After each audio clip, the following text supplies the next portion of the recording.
మన మహిళలకే తెచ్చినాడు సీఎం చంద్రబాబు నాయుడు గారు మరియు లోకేష్ బాబు గారి ఆదేశాల మేరకు కాకినాడ తొలడుగు కార్యక్రమం ఘనంగా మా అబ్జర్వర్ చంద్రబాబు గారి ఆధ్వర్యంలో జరుగుతుంది.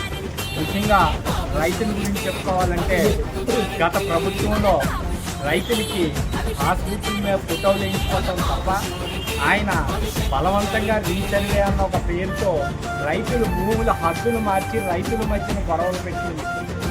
అలాగే రైతులకి వ్యవసాయంలో ధాన్యం తోలటమే కానీ డబ్బు చూసిన పాపాన్ని వాళ్ళు వడ్డీలు కట్టి 6 నెలలు 9 నెలలు పొందేనే కానీ డబ్బులు ఇచ్చేవారు కాదు.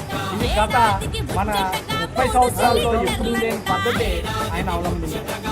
దాన్ని కూడా చంద్రబాబు నాయుడు గారు రాగానే అటు గత ప్రభుత్వంలో ఇవ్వాల్సిన డబ్బుల్ని ఇమ్మీడియట్గా 1000 కోట్లు కడుతుంది.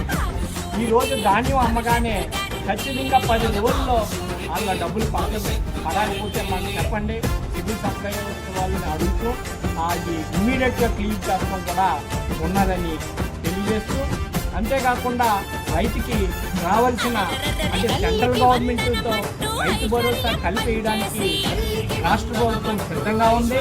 నెల రోజుల్లో ఆ డబ్బులు కూడా అందరికీ అందుతాయని తెలియజేస్తుంది.